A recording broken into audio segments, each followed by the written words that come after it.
We can get started now. My name is Ashita Singh. I am the social media coordinator for IWIC, and we are doing this webinar in collaboration with Her Tech R. I would like to introduce you to our amazing guest, Gloria. She would be giving us tips and tricks on how to navigate virtual career fairs, how to make a good impression on recruiters, what to do before, during, and after a virtual career fair. So with Grace Hopper and Tapia and all of our other college conferences coming up, it would be a great learning experience on how to navigate virtual career fairs. Awesome. Thank you for having me. Thank you all for showing up and taking the time to come. I'm going to share my screen so that we can go through my slides. These slides are meant to be something that you can participate in. So please feel free to throw some things in the chat. If you do have questions at all during this time, you can throw it in the chat, but you can also get in contact with me afterwards if you have anything that I didn't cover or you would like some clarification. So you can reach me on Twitter at GHC2020, and then my LinkedIn is there too. I am a public figure, and I definitely like to connect with people as much as possible. So feel free to connect with me.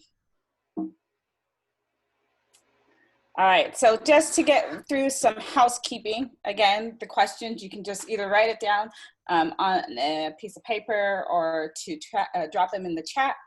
We're gonna make sure all of our mics are on mute. It makes it a little bit more fun and like less disruptive.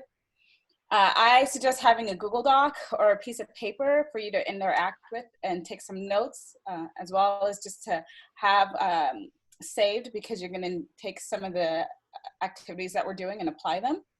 And then most of all, and most importantly for me, is always have fun. The actual agenda of what today is going to look like, it's going to go intros, some don'ts, what not to do during this time, some do's, and some tips. And then lastly, we'll end with some Q&A. So who am I? I think that's usually people's #1 questions. I am a software engineer by trade. I have a master's in computer science. I'm also a former university recruiter. I recruited for interns and new grads. We called it being the engineer on the people team. So I get to know both the engineering side and the recruiting side. I do own my own company now, so I'm going through the startup seeds. I work on a board of advisors for the Society of Women Coders that provide coding opportunities all over the world. I run my own advice column through Reinvention magazine. I'm best at strategizing and taking risks, and I'm really passionate about technology and having a sense of belonging. So with that, I would like y'all to go ahead and introduce yourselves in the chat. Who are you? What do you do? What are your strengths? And what are your biggest passions? That would be something where you can drop it in the chat. I'll go ahead and give you all like 45 minutes. I'm not 45 minutes, 45 seconds to go ahead and go through that. And yeah, feel free to take a look. I'm trying to minimize that.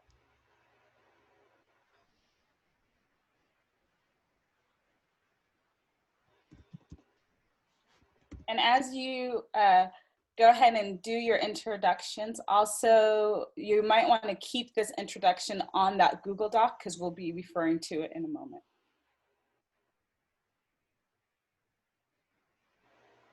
Take a little moment.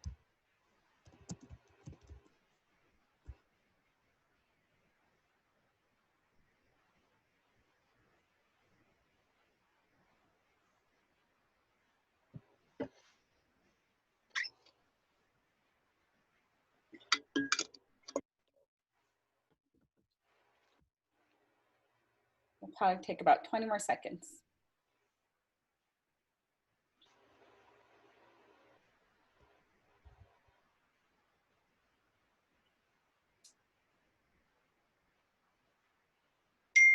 All right, that ping is good. Let's go ahead and wrap up your introductions and we'll continue. So I am gonna go through this whole aspect of how do you introduce yourself and how do you make an impact when going through job fairs from a couple of insights that I've gotten. I've gone and ran a lot of different job fairs, hackathons, recruiting events, and I wanted to just kind of give my Grace Hopper insights.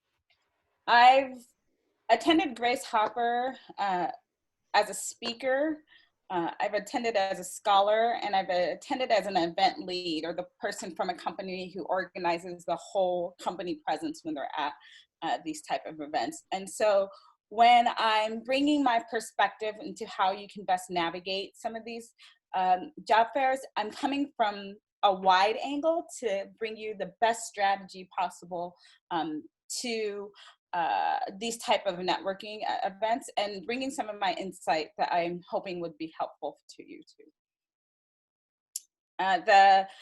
The benefits that I'm going to be sharing too, they are applicable for Grace Hopper, but they're also applicable for Tapia. They're applicable for basically any type of virtual event. Well, now that virtual event, but any type of networking event that you have, whether there will be meetups, as large as Grace Hopper or as small as, like, you know, your technology meetup. So what is the actual problem that we're facing right now? Well, there's a couple of different problems. One, it's because of COVID, companies are having more the face-to-face in-person interactions, and they're having all of these virtual interactions, whether they're job fairs or career fairs, to fill some of these roles. And some of the techniques that you learned previously, like, you know, always have a strong handshake, don't really apply in the virtual world. So we have to kind of do things differently. The other thing that we need to really consider is that both companies and individuals are still really learning how to put on these virtual job fairs. And so they have kind of quirks that can pop up during that time, and you just kind of have to go with the flow and go with it. So here's a couple of things I say let's not do. So let's not think that what we did previously in the in-person job fairs will work the same way in virtual job fairs. They're actually much different. And some of the things that might work in virtual ones, but in reality, you have to have like game plans in order to make it through it. So I also say don't attend without a game plan. Also, don't take any of it personally as if you failed. Like, there are a lot of hiccups that happen due to technology, links being wrong, things of that nature. So never put the ownership of the problem on yourself. Like, it could be a multitude of problems. You just have to keep going. And lastly, I would say, do not overwhelm yourself. Don't schedule 8 interviews during the same time. Don't try to wait for like 4 hours just to talk to one company. Really try to make the whole process as easiest as possible for yourself. So let's talk about what you should do. The steps for what you should do are going to be laid out in like what you do before the job fair, what you do during the job fair, and what you should do after the job fair. So before the job fair, you should be reaching out to the recruiters and the speakers who are coming and saying, you can reach out to them and say, I'm excited to hear you speak at XYZ, or I've seen your work and I'm really excited to hear about, how AI benefits, hamsters, whatever you want to do. Just do a little research and reach out to some of the recruiters and the speakers. This becomes extremely important with some of the bigger organizations because you're really trying to create like a numbers game or odds game where they remember you. So the more people that you can connect with and kind of have an early impact with, the better.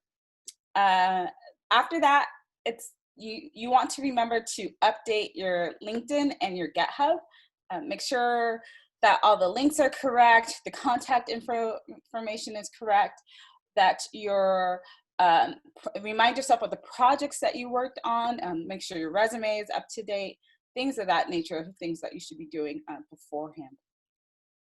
Also, you're really going to want to constantly review the schedule of the actual event and register as early as possible for the things that you find some interest in. A lot of times the events will sell out, so you want to be on a wait list if it's something that you're really interested in.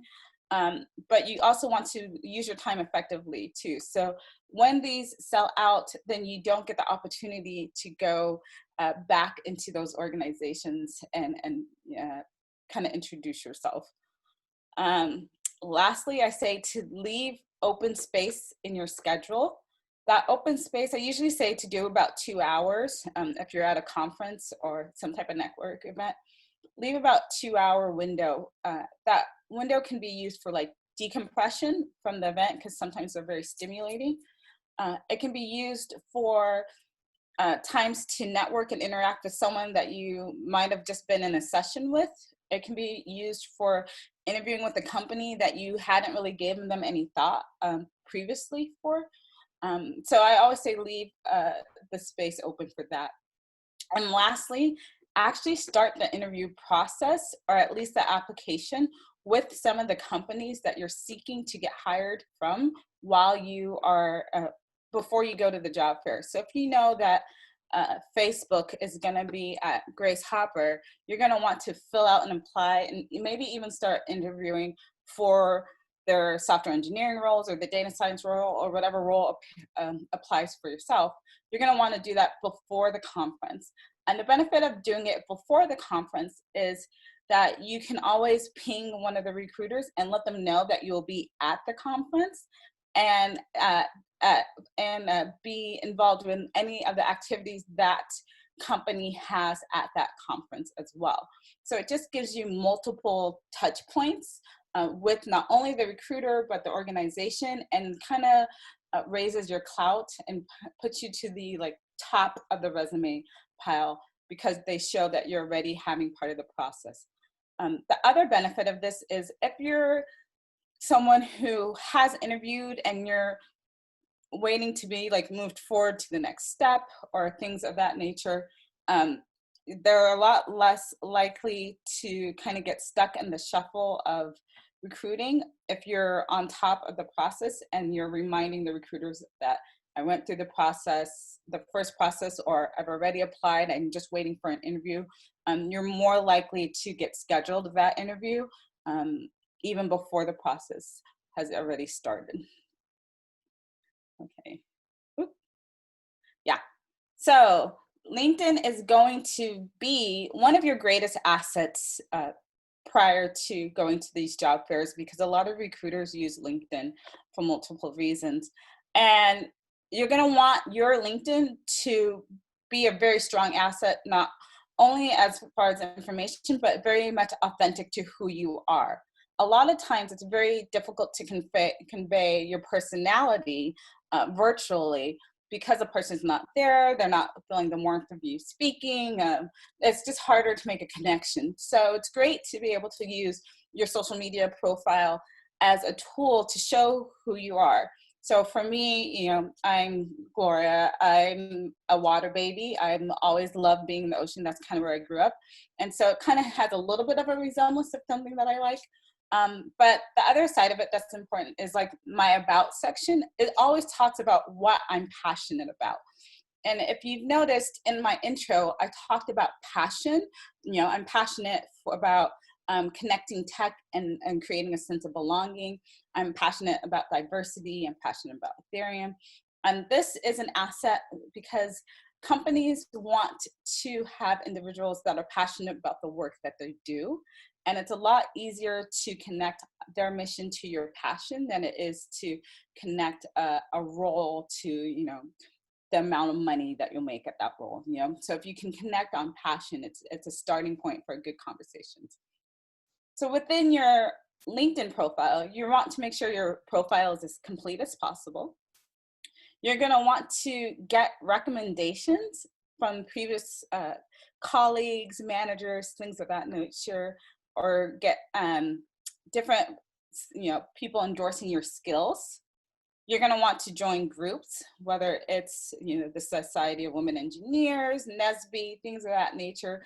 You're going to want to join different groups and organizations. You're also going to want to follow the companies that you're trying to follow or to get interviews with at the career fair. You want to double check all the information, double check your contact info. I can't tell you how many times I had someone on LinkedIn, I thought, oh, I want to bring them in for a interview, and they didn't have the right email. So you definitely want to double check your contact information. You want to give it a little bit of flair and be as authentic as possible. So I'm going to give you a moment here, and this is step number 2 for our things. We're going to take a moment and share your LinkedIn profile in our chat. So feel free to just take a moment and just drop your link there. It doesn't have to be perfect right now. I just gave you all this information and I haven't given you time to amend it, but we will be sharing it currently. So I'll give you about a minute and a half to drop that link in the chat. And yeah, you can get started in that.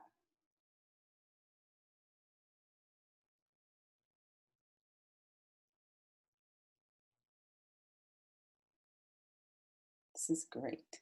And hopefully most of you have LinkedIn. That's a great tool. If not, I would recommend that you really put in the work to make it look good. Same with your GitHub. It's important when you're reviewing your projects that you work on a project that you think, you know, what is a strength, what is a weakness? Could I talk about this project if someone asked me questions about it? What did I even do? That type of things are helpful so that when in the future, if you're in an interview and someone says something along the lines of, tell me about a project that was really hard to debug, how did you overcome it? You can think about it and have something at top of mind. I'll give you about 15 more seconds.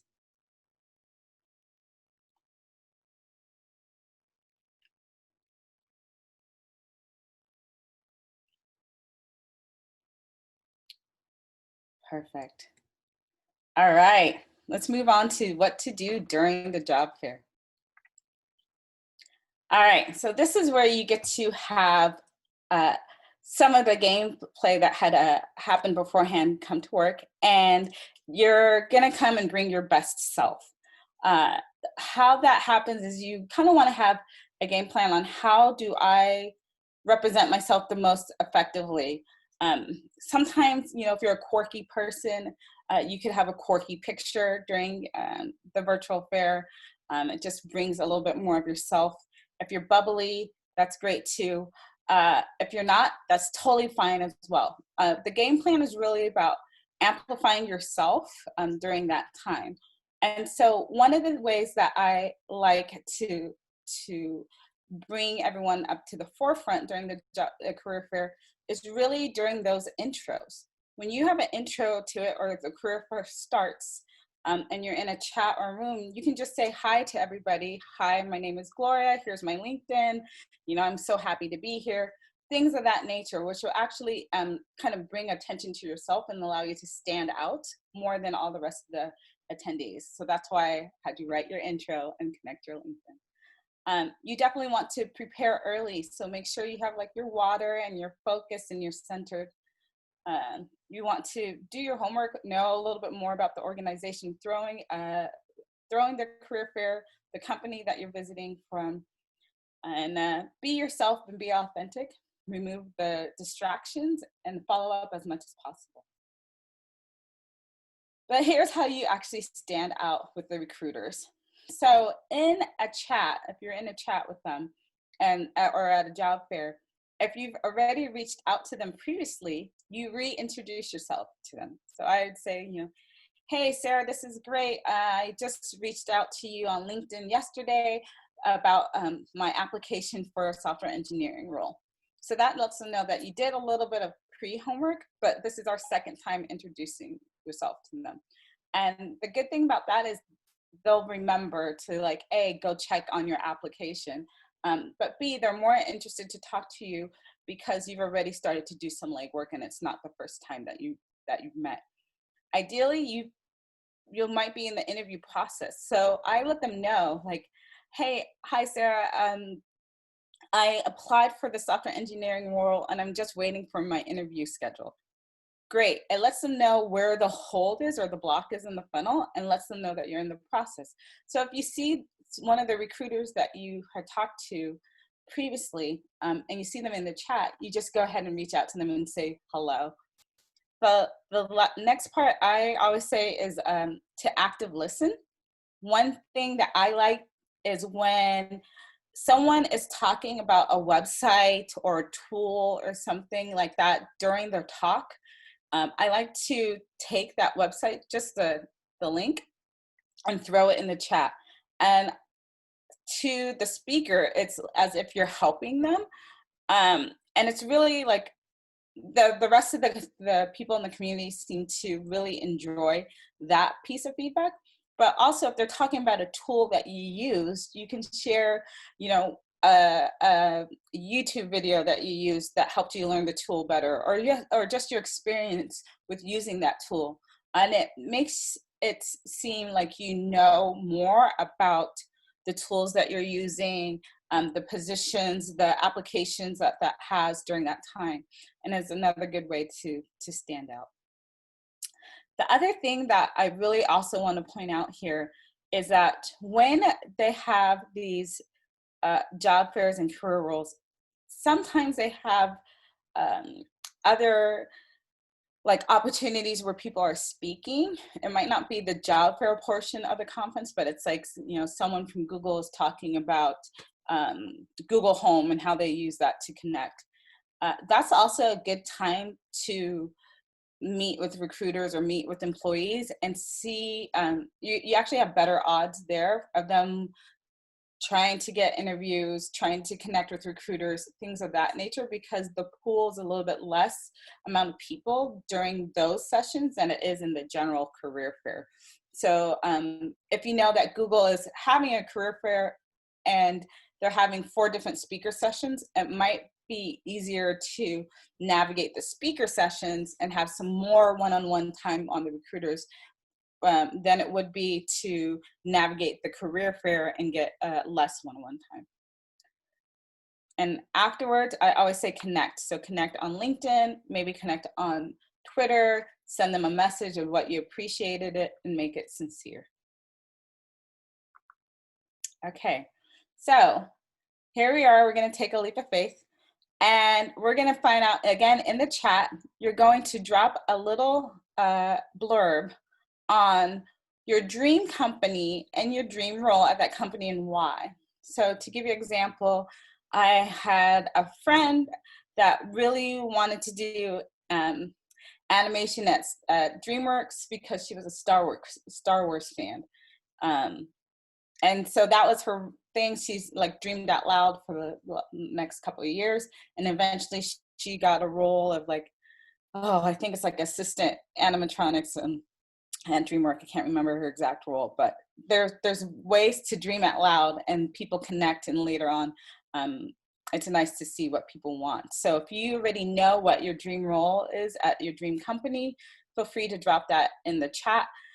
If you don't know, just put something along the lines of what you like to work in or what problems you like to solve. So we'll take a minute and a half and go ahead and let you drop that in the chat. When you do have your answer, put it on the doc too, so that we can refer back to it.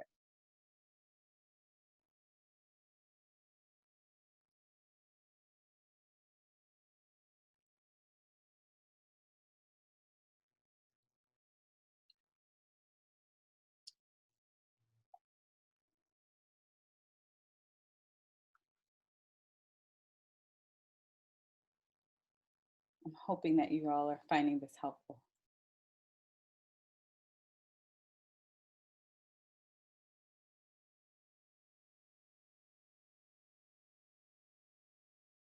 Awesome. I'm going to give you about 15 more seconds.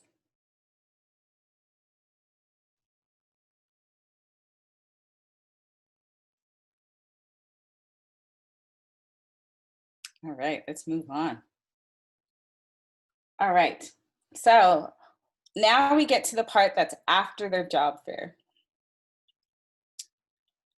And this is still when you're engaging. Right afterwards, you can tweet any of the gems that you found via social media, or found in the job fair or the career fair or the speaker series. You can share them on social media.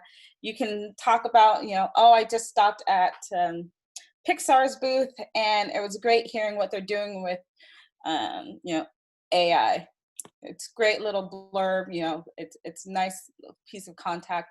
What it does is it will attract more recruiters back then to your page and kind of start to engage again. So that's now 3 different times that you've been able to engage with recruiters during this time. You can also reach out and schedule a time to talk or schedule an interview.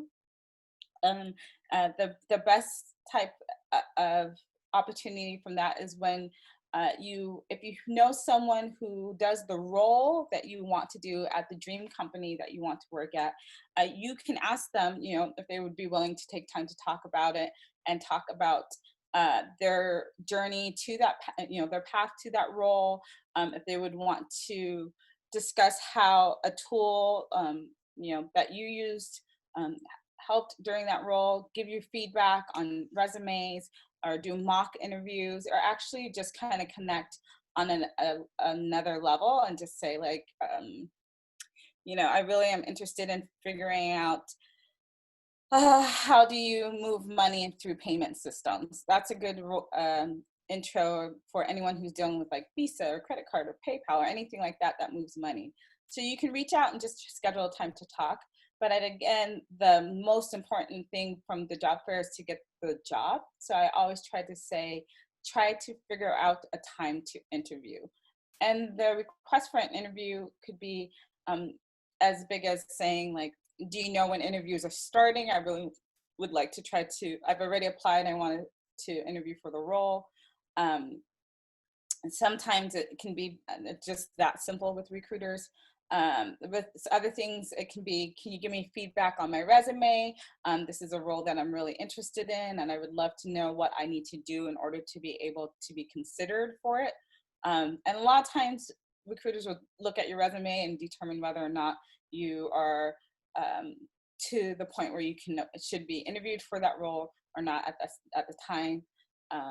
And I usually let people know, like, if the conference is on Thursday, you really want to try to do it on like a Monday or Tuesday.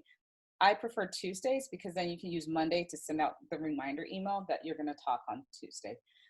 If it's just a talk, I would set it up for 10 to 15 minutes. But if it's a real interview, then you're going to want to carve out more time during your day to be considerate for it. It can be talking about what the interview process looks like during that time. That's always a great question. And you definitely don't want to over interview because it makes it really time consuming for yourself and really stressful to have multiple interviews through one day. So you yourself will have to figure out what the balance is, but definitely take some time to schedule it. Afterwards too, you're going to want referrals and recommendations. You want to give them, dish them out for the people who are speaking, but then you also want to try to gain more referrals and recommendations on LinkedIn, or just even connect on LinkedIn to the people that you were speaking with. And the benefit from that is that you can kind of leverage your opportunities from that point on. By seeing like advancements, new roles, new skill sets that you can amplify, new projects that you're working on. You can just use LinkedIn as a way to highlight yourself and amplify the work that you do from a job perspective. And then always have a follow-up question. So for me, if I'm doing one and it's using software, it could be as easy as someone saying like, wow, I really appreciated your talk on Atom. I was wondering how you integrate with GitHub and how do you use version control as a team within your organization. That could be a follow-up question, but the follow-up question can also be as easy as, can you tell me how your company is navigating expectations during COVID? It doesn't have to be super technical. It can just be as broad or something that you use all the time, but it just gives you insight to the organization, and it gives you a reason to connect again on a different level with the recruiters. So when we go back to recruitment and making an impact, your impact is before, by reaching out to recruiters, during, and then after. So you're reaching out almost 3 times more than the average person. And then just following up in general. So these are things to remember when you're actually interviewing. Always test your technology. Just make sure you're comfortable. Make sure everything's working. Make sure the links are all working. Make sure you have a link. Some of these things are important to deal with because we're all doing things a little differently than normal now. And there can be potentials to slip up both on your end and on the company's end. So you just want to make sure that all the boxes are checked as much as possible. You want to dress appropriately, of course, wear something that's comfortable for yourself, but make sure that it's dressed appropriately. So I would not be wearing like a tube top during a conference interview just because it could be a little distracting, but just be comfortable in and of yourself and when you're doing it.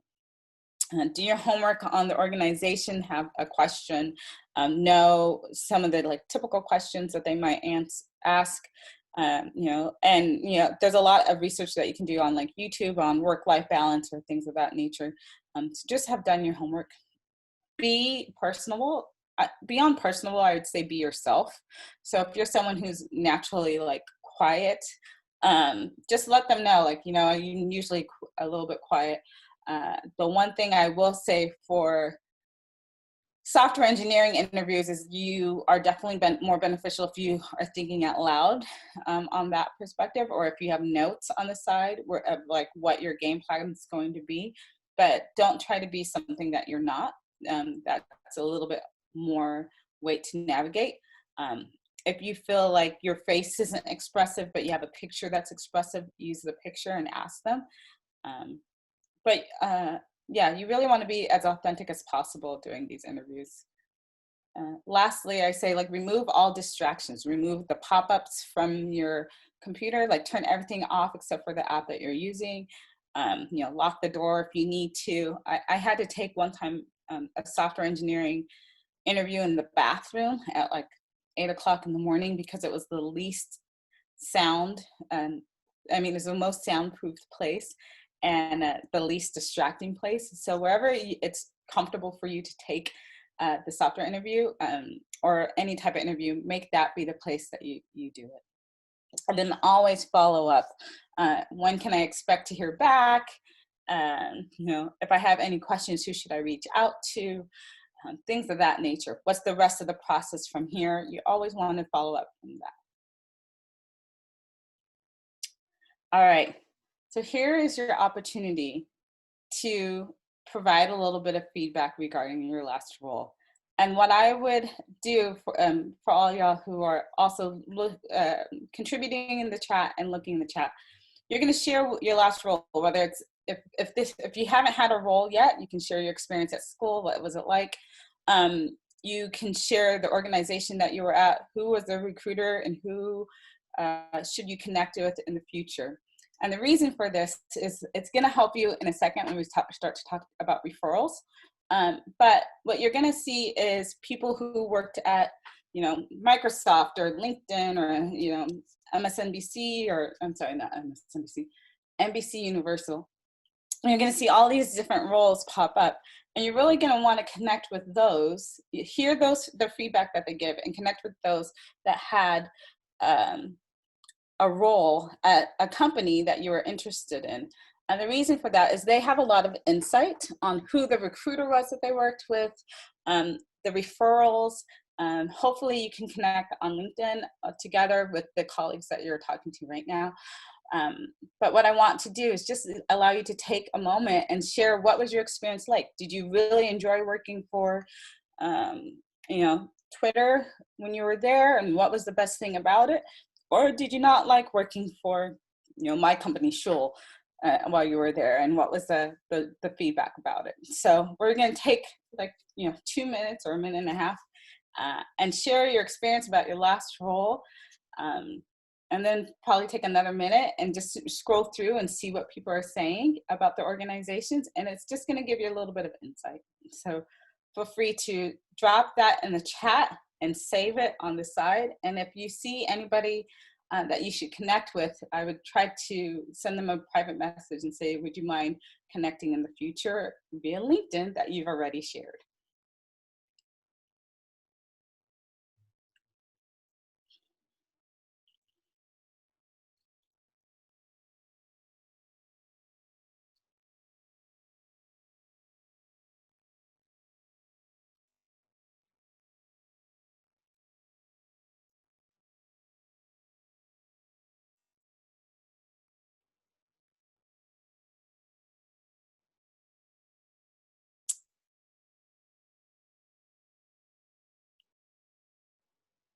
I'm going to give you about another 30 seconds.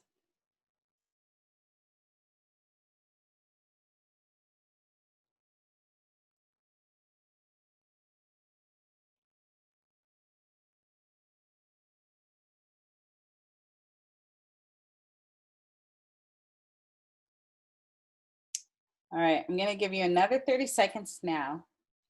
And these 30 seconds are just for you to scroll through the chat and see if there's anyone who works at the organization that you would want to work at in the future, and to see if you can, if they're open to connect.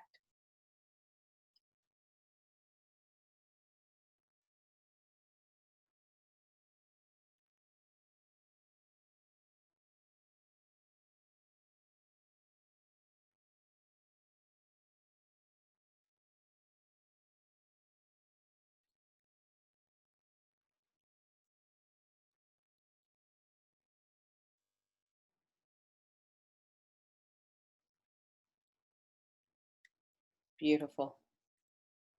All right, so let's just recap on some of these tips on how to navigate these in the future.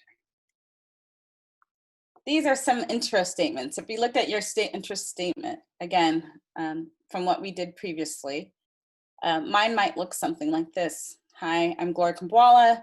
I'm a startup founder that's passionate about tech and inclusions, and I'm great at strategizing.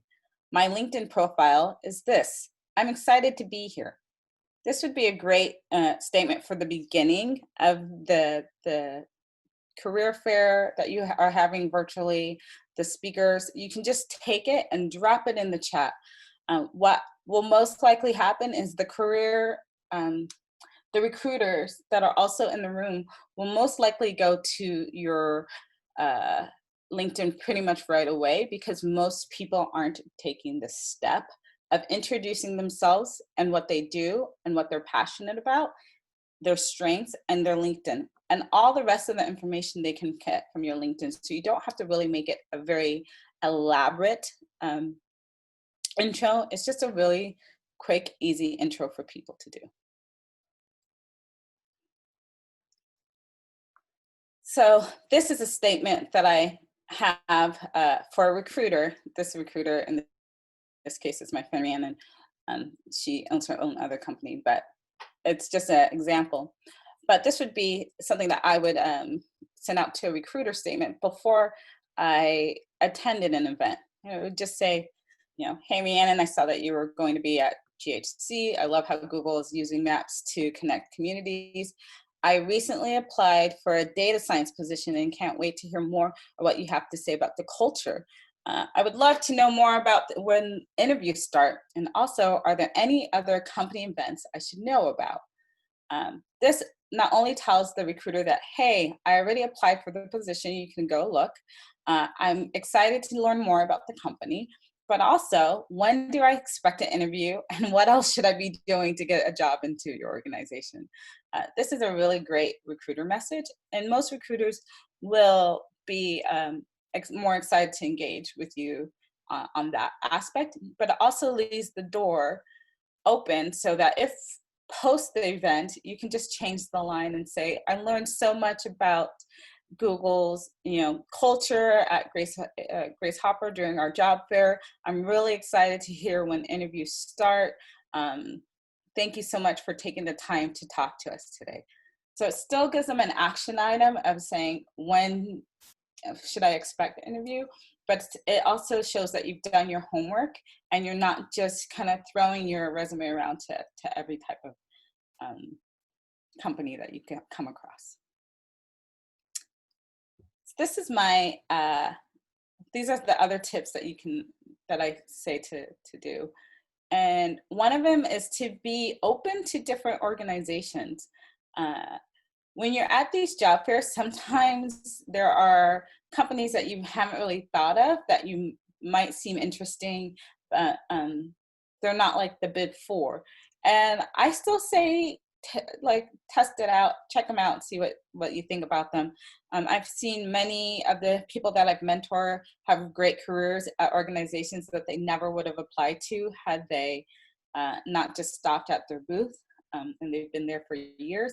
I personally have also been in companies that I really, I had applied for previously, but I didn't really know too much about the company. And then the more I interacted with the company, the more I fell in love with it. So just be open to different organizations beyond the big four or whatever.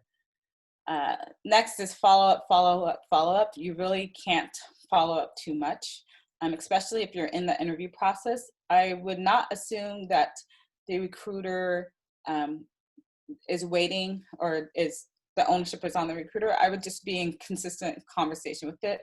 A lot of times recruiters will have to go through close to 10,000 resumes for like 100 positions. So they're very, there's a lot of work that they're doing, and unfortunately people can slip through the cracks. So just make sure that you are on top of it, of your interview process, just as much as you would hope the recruiter is, and just check in as often as you can. It doesn't mean daily, but if you want to set some timelines and make sure that those timelines are held to it, I would say to do that too. Let's see, have multiple offers. Sometimes people get an offer and they go with the first offer they get and don't finish up the interview process.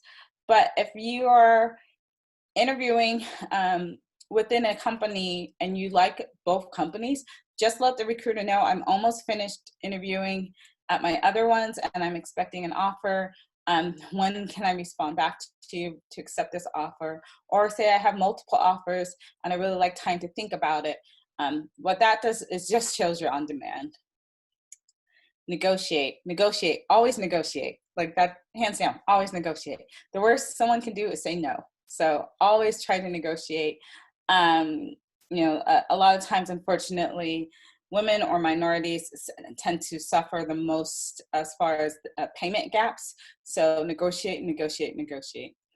And do it again. Always be open to advancements. Whether you're in an organization that you love or not, it helps to know what type of role your skill set is currently at, and what type of compensation is associated with your skills. It just helps you leverage promotions and things like that. So constantly say you're open to new roles, you're open to new teams, you're open to growing, and continue to work on yourselves. So now, this is, if you have any questions in the future, you can always reach me on Twitter or at my advice column at Ask Gloria at Reinvented Magazine. But I will take in the questions that you have right now. So feel free to go ahead and drop them in the chat and I'll take a look at what you have. Gloria, we do have a lot of questions. And okay. First of all, thank you so much. And I hope this session was as helpful for everyone as it was for me. So the most common question we have is, how do we know beforehand which recruiters, which companies would be at GHC? How do we contact those specific recruiters? And then how do we ask them to schedule an interview for us? Oh, beautiful. That's a great question. So a lot of times, okay, so here's the trick. I will give you the tricks to it right now that will make your life a little bit easier. What you should be doing now is in your social media handles, you can say at GHC2020. A lot of times on LinkedIn too, you can put a hashtag with your profile, but you'll start to see recruiters that will have it. If you're following the GHC2020 or Tapia 2020, whatever the conference is, most recruiters will put the next place that they'll be in their tagline, and you can actually just like click on a hashtag and see who's going to be there from which companies. The other thing that you should look up is like in Eventbrite, they will start to have, you know, Grace Hopper events. Your meetups might have Grace Hopper events. You know, there's ways that you can look it up there as well. So you're definitely want to follow some of the hashtags, especially on social media. I'm sure Grace Hopper is using their hashtags already. And Grace Hopper sometimes has career fairs too. You can look at their sponsor deck and see who's sponsoring it and go to those companies on LinkedIn and see, like, you know, who are their gold sponsors, who are the bronze sponsors. They have different levels of sponsorships. And then see who's a recruiter there. So a company like PIMCO, or let me think of one I know, Plaid, a company at Plaid. My girlfriend is a recruiter there. It would show like Plaid is sponsoring Grace Hopper, and then you would go into LinkedIn, and write Plaid recruiter, see who comes up. And the benefit of that is like, if the recruiter comes up and it's like one or two connections, if you're connecting with everyone who's in this call now and seeing where they previously worked or schools, you can kind of navigate those connections. And if I saw that, you know, Linda is at Plaid and I wanted to apply at Plaid and she was connected to, you know, a recruiter there, I would say like, hey, Linda, there's a role at Plaid I'm really interested in. Would you mind giving me a referral? Now, if you use referrals instead of just the normal career path navigating, your resume has a greater likelihood of being seen than to go the traditional route. But if not, that's fine too. The other side of it, the benefit of doing some of these connecting is that, like with Grace Hopper, there's a database that is like a career fair database where they accept resumes into the database, and you definitely want to have your resume in that database. The recruiters tend to go through that the database pretty early, and they'll reach out to you somewhat early as well. So if you keep watching your LinkedIn and see that, like, oh, recruiter at Facebook, you know, checked your profile. Usually if you had submitted your resume into the database, it's from that, and you can try to connect back to that recruiter and say that you want to apply there, or that you're trying to get in there, and what the process is like too. And also I would look at, like, if you've applied multiple times to a company, like who did your rejection letter, who was your previous recruiter, and do they still work there? Can you reach out to them? Is there someone in your alumni network that works there? Maybe one of your friends that worked there. Try to use your connections a little bit more to leverage an opportunity to get an interview, rather than just your actual chance of just throwing it in the pile and hoping that someone connects back. And one personal tip actually from me. So recently this past week, every day I've been searching on Twitter, GHC20, and this recruiter from Disney, she tweeted that she was going to attend GHC20. So I was able to like connect with her on Twitter and then on LinkedIn. So do it like every day, search on LinkedIn, search on Twitter, search for hashtags everywhere, because now is like high time. People are kind of planning everything, and they are kind of making all their plans public. Yeah. So let's see. Go ahead. I'm sorry, Gloria. We had another question. So people wanted to know how you became a GHC Google Scholar and what kind of efforts it took in to apply and get selected. Jeez. So with the Google Scholar, I was a Google Scholar, I'm trying to think, it must have been 2 years ago, maybe 3 years ago. And I was a new mom. I was returning back to the workforce. I was just very real with my applications, and kind of was like, you know, I knew there's a lot of different scholars and opportunities with Grace Hopper that you'll see. Sometimes it's a Grace Hopper Scholar, sometimes it's a Google Scholar. The Google Scholar was awesome. I met a lot of great connections with it. That process for me was, I was very authentic of who I am. I'm a mom, I'm older, I'm extremely passionate about connecting the world. And I just did that in order to put my application in. And I applied specifically for the Google Women of Color Scholar, and that's what I got for Grace Hopper. So it was good. I see a question from Champy too. You see that? Or her hand is raised.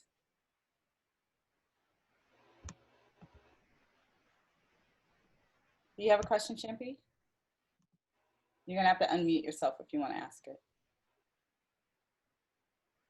Yeah, no, you already answered that. That was the same Perfect. question. Awesome, great. Thank you. Thank you for clarifying. I see a question from Shivi too, and and it said something along the lines, I want to shift to software engineering roles, but I don't have any projects to develop front end or back end projects. As a professional, however, in master's, I worked on projects. Okay, so anytime you're looking to shift, like to do a shift, I strongly suggest working on projects on GitHub, because most people, if you're contributing to a GitHub repo, that will have a lot more clout than anything else. And so you start to like do new projects in frameworks that you're somewhat familiar with, or that you want to get into. So if you want to do like, you know, front end, start to do some React projects or things like that. The best way to go about that is to do like free code camp, and free code camp or Code Academy too. They all have, you know, free coding opportunities.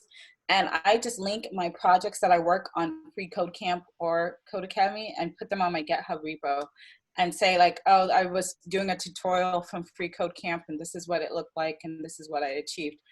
What it will do is it will show consistency within, you know, working on the project, that you are getting familiar with different tools, and then it's not so strange that you're in one category and pivoting to another category, which really isn't strange at all. There's a lot of people who work across teams, but it does show that you know your skills and are comfortable in this new category that you're trying to get into. So that's a strategy that I usually suggest. When it comes to career fairs, to navigate that, is if there's any workshops that are in this new category that you're trying to get in, take the workshops, because the recruiters in those workshops will see that you're working on tools. They like to see people who are coding, and they are more apt to get someone who is out of the box, the traditional box, and start to work with them on that opportunity. So that's what I would do. And then on your resume, like afterwards, you amplify those projects, have more details about those projects that you worked on than the ones that you're stepping away from. So someone had this great question, and I have this question too. So when we submit our resume on the database, is there a queue or like a priority that if I submitted earlier, I would be given in preference, or do the recruiters kind of choose the resumes randomly? So if I were, because the databases are open, but Yeah. even me, I'm guilty of it. I've been trying to make my resume as perfect as possible before submitting, but then we don't want to do it too late, you know? Yeah, and in all honesty too, it's like, so you're playing an odds game. Are your odds better 1 in 100 or 1 in 1,000, you know? And the earlier the better on that aspect of it. Your resume, it's worth being clean and having the correct information, but the most recruiters will spend on your resume is like, you know, maybe, you know, I tended to spend more, and I maybe spent like 2 minutes on it, and I spent a lot more than most recruiters will. Maybe if you're lucky, it would be 30 seconds. So what's more important is that your LinkedIn, your LinkedIn profile, your GitHub profile are all intact and correct. That's much more important. And what's going to have the deeper impact is you actually connecting with recruiters from that perspective.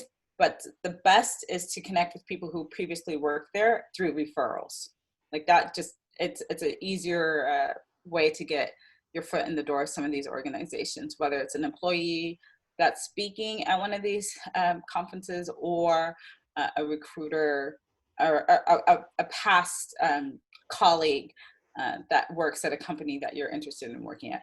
Now, if it's a new company that you've never heard before, whatnot, and nobody in your circle worked for them and it's brand new to you on multiple levels, then I say reach out to the recruiter, but also say like why you were really interested in it, and then ask for like a tell me more, like do you have 15 minutes for a coffee chat?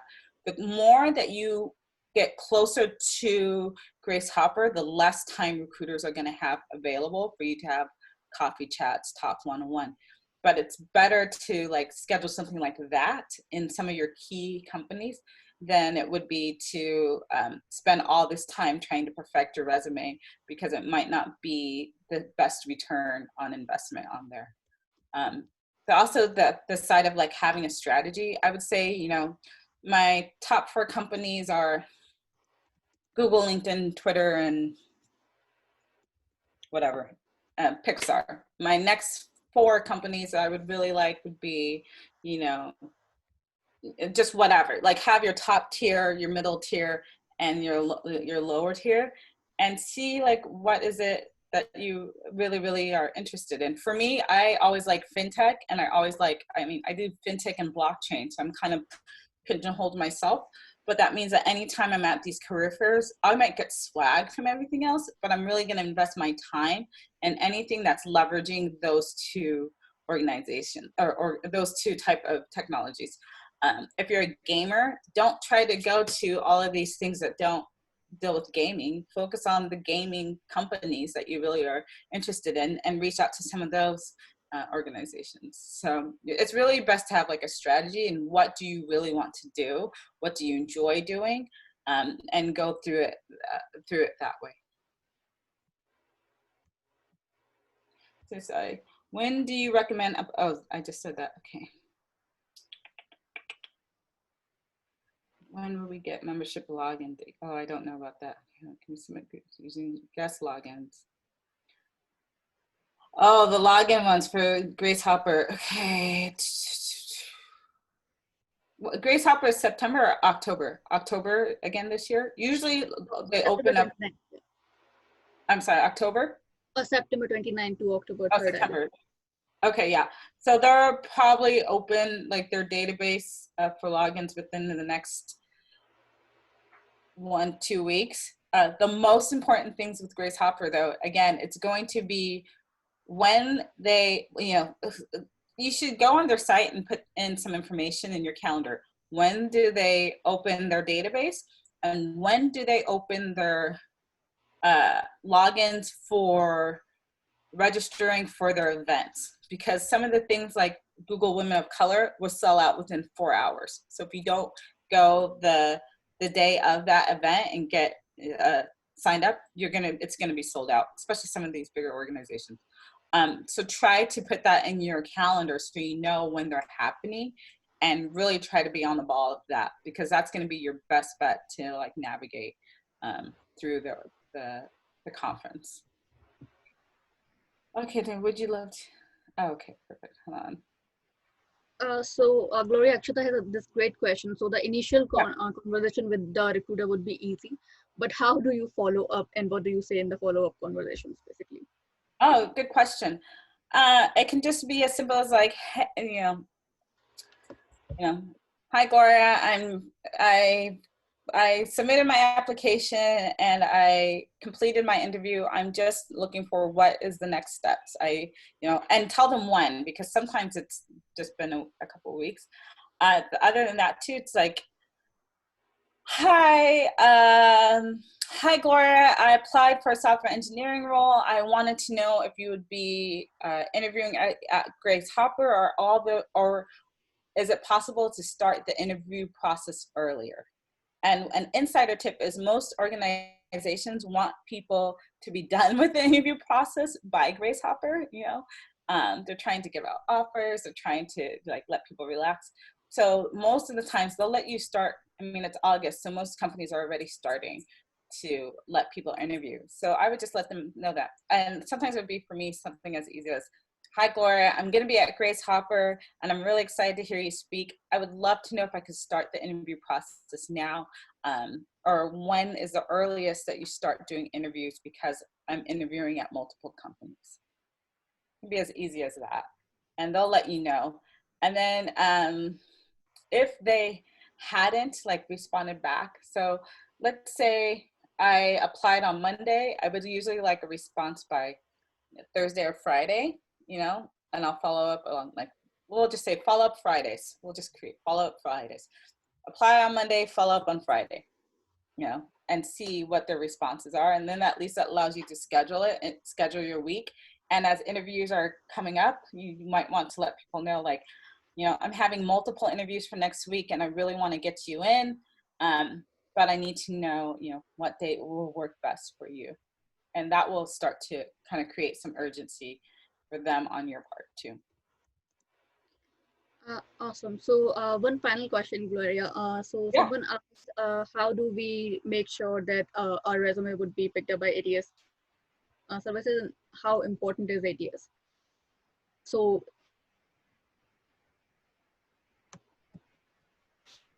yeah, you know, like how do you optimize the keywords in your resume to be picked up by ATS, and then how important is it? So it's like yay and nay. There are sometimes, you know, I've had people who took the whole job description and just put it at the end of their resume in on a blank page with white ink, and then it picks up all the keywords. And it's just like yay, but you have to know what you're applying for too. So if I'm applying for like a machine learning position and I put my machine learning, you know,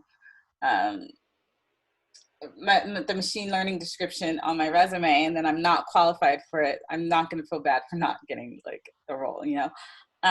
So that is like a trick that people can use all the time. If you're going to be in a big database like that, it might be a little bit more helpful to get it seen.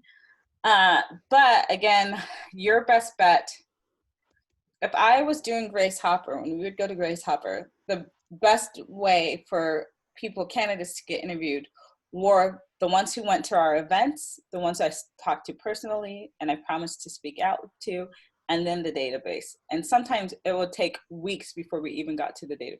We'd start the database early, you know, like in August, and start working on candidates. And then we were pushing people through the interview process and then not seeing the database until like September again. So a lot of times those with personal connections just had first come, first serve on that aspect of it. So yeah, you could put, you know, AdWords on your resume, but your return on investment might just be on connecting with some of the recruiters directly on LinkedIn for some of these roles and saying, you know, I applied and here it is. That will then let them go look for your resume in the database versus you trying to amplify your resume in the database. Okay, awesome. Thank you so much, Gloria, and thank you so much everyone for attending. We would send the slides so you all can refer to it once you're actually applying, once you're preparing for the role. And please feel free to connect with either me or Gloria and follow all our Facebook and LinkedIn pages, Her Tech R and Indian Women in Computing. So if anyone has any questions in the future, you can just reach out to us. Thank you so much. Yeah. Good luck. Bye. Best of luck.